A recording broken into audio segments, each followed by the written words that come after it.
নমস্কার বন্ধুরা, welcome to Mampi food corner. অনেক দিন পর আবার একটি নতুন রেসিপি নিয়ে আপনাদের সামনে হাজির হলাম। আশা করি আপনারা সবাই খুব ভালো আছেন। আজ আমি আপনাদের সঙ্গে পাটিসাপটার একটি রেসিপি শেয়ার করব। বাড়িতে পাটিসাপটা তৈরি করার সময় অনেক সমস্যা হয়, যেমন পাটিসাপটা তৈরি করার সময় প্যানে আটকে যায় বা ছিঁড়ে যায়, আর পাটিসাপটা মুড়ে ভাজ করার সময় অনেক সময় ভেঙে যায়।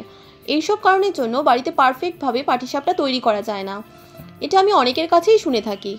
তাই বন্ধুরা, আপনারা যদি আমার এই রেসিপিটি ফলো করে বাড়িতে পাটিসাপটা তৈরি করেন, তাহলে পাটিসাপটা একদম নিখুঁতভাবে তৈরি করতে পারবেন। কোনোরকমভাবে পাটিসাপটা ছিঁড়ে যাবে না বা প্যানের গায়ে আটকে যাবে না। আর বন্ধুরা, এই পাটিসাপটা তৈরির রেসিপির সাথে পাটিসাপটার পুর তৈরির রেসিপিটাও আজ আমি আপনাদের সাথে শেয়ার করব। চলুন তাহলে বানানো শুরু করা যাক। প্রথমে আমি নিয়ে নিয়েছি কিছুটা পরিমাণ ময়দা, আর নিয়ে নিলাম চালের গুঁড়ো। যতটা চালের গুঁড়ো নিয়েছি তার হাফ ময়দা নিয়ে নিয়েছি। পাটিসাপটার ব্যাটার তৈরি করার জন্য আমি কিন্তু ঘন দুধ ইউজ করব। এবার আমি নিয়ে নিচ্ছি পাটালি গুড়, আর তার মধ্যে দিয়ে দিলাম ঘন দুধ। এবার এই দুটোকে খুব ভালো করে মিশিয়ে নিতে হবে।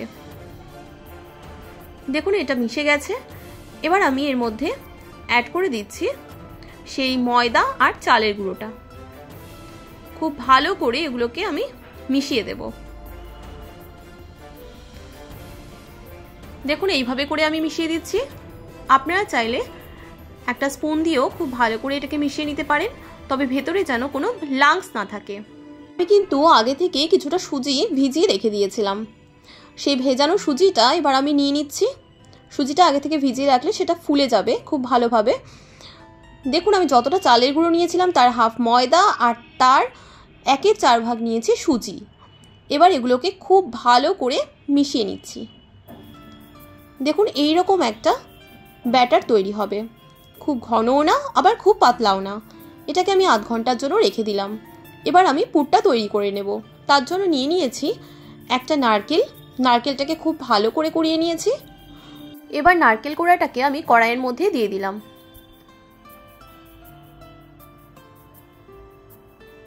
এবার এর মধ্যে দিয়ে দিচ্ছি পরিমাণ মতো চিনি। আপনারা যতটা পুরটায় মিষ্টি খেতে পছন্দ করেন ঠিক ততটাই চিনি দিয়ে দেবেন। এবার এর মধ্যে দিয়ে দিচ্ছি কিছুটা পরিমাণ দুধ, আর দিয়ে দিলাম 2 চামচ ক্ষীর। এবার এটাকে খুব ভালো করে মিশিয়ে নিচ্ছি। পুরের মধ্যে যেহেতু আমি ক্ষীরটা ইউজ করেছি, পুরের টেস্টটা কিন্তু অনেকটাই এনহ্যান্স করবে। এবার খুব ভালো করে মিশিয়ে নিচ্ছি আমি। আপনারা চাইলে পুরটা তৈরির সময় চিনির বদলে গুঁড়ো ইউজ করতে পারেন। 5 মিনিট মতো নাড়লেই কিন্তু পুরটা অনেকটা ড্রাই হয়ে যাবে। দেখুন, আস্তে আস্তে কিন্তু জলটা অনেকটাই শুকিয়ে আসছে। পুরটা কিন্তু ড্রাই হয়ে যাচ্ছে। আর এর মধ্যে আমি দিয়ে দিলাম 1 চামচ পরিমাণ ক্ষীর। ক্ষীরটা ইউজ করলে টেস্টটা কিন্তু অনেকটাই বেড়ে যায়। পুরটা কিন্তু খুব ড্রাই করে দিলে চলবে না, এই রকম মাখো মাখো ব্যাপারটা থাকবে। পুরটা কিন্তু একদমই রেডি হয়ে গেছে। আর এপাশে একটা প্যান বসিয়ে দিয়েছি, আর প্যানের মধ্যে কিন্তু আমি ঘিটা ব্রাশ করে দিলাম। আমি বেগুনের মুখটা দিয়ে করে দিয়েছি, আপনারা চাইলে ব্রাশ দিয়েও করে দিতে পারেন। আর পাটিসাপটার ব্যাটারটা এর মধ্যে দিয়ে এইভাবে করে ঘুরিয়ে দিলাম। ওপরটা ড্রাই হয়ে গেলে তার মধ্যে আমি দিয়ে দিচ্ছি আগে থেকে বানিয়ে রাখা সেই নারকেলের পুরটা। একটা ঝিনুকের সাহায্যে এইভাবে করে আস্তে আস্তে করে ফোল্ড করে নিতে হবে। এভাবে করে পাটিসাপটা একবার বানিয়ে দেখবেন, দারুণ টেস্টি হয় খেতে।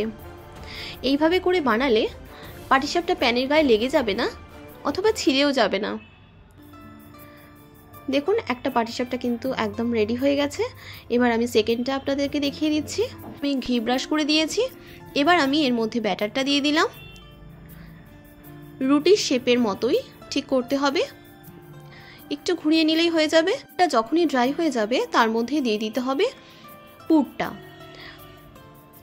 আর আস্তে আস্তে করে এইভাবে করে উল্টে নিলেই কিন্তু পাটিসাপটা একদম রেডি। আপনারা চাইলে ক্ষীরের পুরো ইউজ করতে পারেন, চাইলে এইভাবে করে নারকেলের পুরো ইউজ করতে পারেন, আবার ছানার পুরটাও ইউজ করে নিতে পারেন। দেখুন, সবকটা পাটিসাপটা কিন্তু এইভাবে করেই আমি বানিয়ে নিয়েছি, আর একদম পারফেক্ট হয়েছে। রেসিপিটা কেমন লাগলো কমেন্টস করে অবশ্যই জানাবেন। যদি ভালো লেগে থাকে তাহলে আপনারাও ঠিক এইভাবে করে একবার পাটিসাপটা বানিয়ে দেখতে পারেন। আমার চ্যানেলে যদি নতুন বন্ধু হয়ে থাকেন তাহলে চ্যানেলটাকে সাবস্ক্রাইব করে নেওয়ার অনুরোধ রইল, আর পাশে দেওয়া বেল আইকনটাকে ক্লিক করে রাখবেন।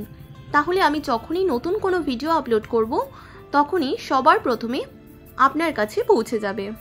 ভালো থাকবেন, সুস্থ থাকবেন। আমি আবারও হাজির হব নতুন নতুন রেসিপির সঙ্গে। ধন্যবাদ।